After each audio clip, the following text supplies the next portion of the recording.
स्वागत है। आज हम एक बहुत ही दिलचस्प विचार पर गहराई से बात करने वाले हैं।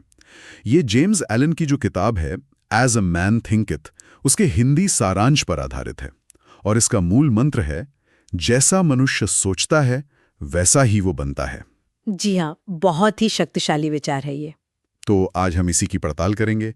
ये कैसे हो सकता है कि सिर्फ हमारी सोच, हमारे विचार, हमारे जीवन को, हमारे चरित्र को, हमारी परिस्थितियों को, सबको आकार दे सकते हैं। बिल्कुल। और ये किताब दावा करती है कि हमारे विचार ही वो नींव है जिस पर हमारा चरित्र, हमारी परिस्थितियां, हमारे कर्म, यहाँ तक कि हमारा भाग्य, सब कुछ टिका है। सब कुछ हमारे विचारों के बगीचे से शुरू होता है, ऐसा कह सकते हैं। विचारों का बगीचा, ये अच्छा लगा। लेकिन ये होता कैसे? ये जो विचार हैं ये चरित्र में कैसे बदल जाते हैं? ये कोई जादू तो है नहीं कि सोचा और बन गया? नहीं, जादू बिल्कुल नहीं। असल में किताब का तर्क ये है कि जो विचार हम लगातार सोचते हैं, बार बार, चाहे हम जानबूझकर सोचें या अनजाने में, वो धीरे धीरे हमारी आदतें बन जाते हैं और हमारे व्यवहार का हिस्सा बन जाते हैं। अच्छा। जैसे पानी लगातार गिरकर पत्थर पर भी निशान बना देता है, वैसे ही बार बार सोचे गए विचार हमारे स्वभाव को पक्का कर देते हैं। तो सकारात्मक सोच होगी तो अच्छे गुण विकसित होंगे, और अगर नकारात्मक मतलब बुरी सोच है तो वो चरित्र को कमजोर करेगी, नीचे ले जाएगी। सही कहा। तो हम वही बनते हैं जो हम लगातार सोचते रहते हैं। बिल्कुल। संक्षेप में यही सार है। ठीक है, ये तो हुई चरित्र की बात। लेकिन अगला दावा तो और भी बड़ा लगता है कि हमारी सोच ही हमारी बाहरी परिस्थितियां तय करती हैं। हाँ, ये वाला हिस्सा काफी गहरा है और शायद सबसे ज्यादा चौंकाने वाला भी। क्या वाकई हमारी नौकरी, हमारे आसपास के लोग, हमारी आर्थिक हालत, ये सब हमारी सोच का नतीजा है? किताब तो यही कहती है।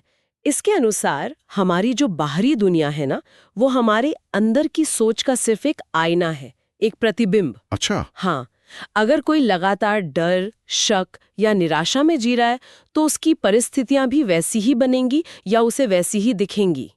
और दूसरी तरफ जो इंसान हिम्मत, आत्मविश्वास और उम्मीद से सोचता है, वो अच्छी परिस्थितियां बनाता है या फिर उन्हें अपनी तरफ खींचता है। तो परिस्थितियों को बदलने के लिए पहले अपनी सोच बदलनी होगी। बाहर कुछ बदलने से पहले अंदर बदलना जरूरी है। यानी बाहर की दुनिया पर उंगली उठाने की बजाय जरूरत अपनी सोच को देखने की है। बिल्कुल। और इसी से जुड़ा हुआ फिर हमारे कर्म और उनके नतीजे भी हैं। क्या वो भी विचारों से ही शुरू होते हैं? हाँ, ये एक सीधी सी चेन है। विचार से कर्म पैदा होता है और कर्म से परिणाम। ये बिल्कुल कर्म के सिद्धांत जैसा है, पर ये उसे विचार के लेवल पर ले जाता है। हर काम, हर क्रिया, उसका बीज एक विचार ही होता है। तो अच्छे विचार, अच्छे कर्म, अच्छे नतीजे। हाँ, और वैसे ही स्वार्थी या बुरे विचार वो अंत में बुरे कर्म और दुख भरे नतीजे ही लाएंगे। अच्छा, ये तो जीवन के बाहरी पहलुओं की बात हुई, पर आजकल हम मन और शरीर के कनेक्शन की बहुत बात सुनते हैं। क्या हमारे विचार, हमारी सोच हमारे स्वास्थ्य पर भी असर डालती हैं? जी हाँ, किताब के अनुसार तो बिल्कुल। ये जो हम सोचते हैं ना कि मन अलग है, शरीर अलग, ये किताब उस विचार को चुनौती देती है। कैसे? वो कहती हैं कि बीमार सोच, जैसे लगातार चिंता करना, डरना, गुस्सा करना, ये शरीर में सचमुच की बीमारी पैदा कर सकती हैं। जैसा सोचोगे वैसा शरीर पाओगे, ये इसका सार है। इसके उलट शांत, खुश, सकारात्मक विचार शरीर को स्वस्थ रखने में, ऊर्जावान बनाए रखने में मदद करते हैं। ये सब सुनने में बहुत पावरफुल लगता है, लेकिन क्या विचारों को काबू करना इतना आसान है? मन तो भागता रहता है इधर उधर। सही सवाल है, और यहीं पर किताब उद्देश्य यानी पर्पस के महत्व पर जोर देती है। उद्देश्य कोई लक्ष्य? हाँ, बिना किसी साफ लक्ष्य या उद्देश्य के हमारे विचार बिखरे रहते हैं। जैसे कोई नाव हो, बिना पतवार के कहीं भी बहती रहती है।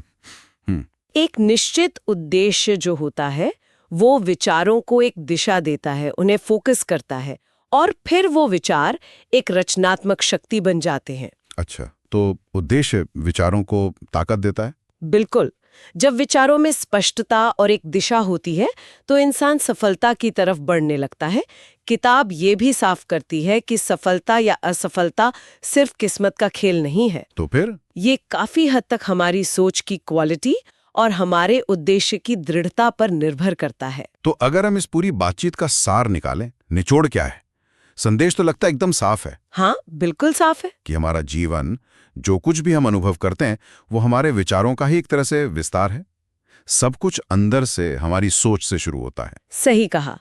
जैसे स्रोत में भी कहा गया है, जो बोओगे यानी जो सोचोगे वही काटोगे, यानी वही अनुभव करोगे।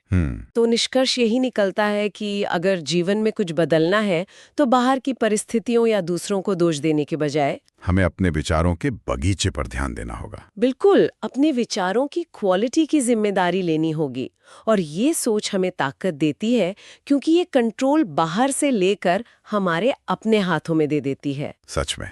संक्षेप में, सोच बदलो, जीवन बदल जाएगा। यही मूल मंत्र है। ये वाकई एक गहरा विचार है जिस पर सोचने की जरूरत है। और जाते जाते हम अपने श्रोताओं के लिए भी एक सवाल छोड़ जाते हैं जी। अगर हमारी सोच में वाकई इतनी शक्ति है, तो आज वो कौन सा एक मुख्य विचार पैटर्न या सोचने का तरीका है जिसे बदलने की शुरुआत करके अपने जीवन में एक सकारात्मक फर्क लाने की दिशा में पहला कदम उठाया जा सकता है? सोचिएगा जरूर।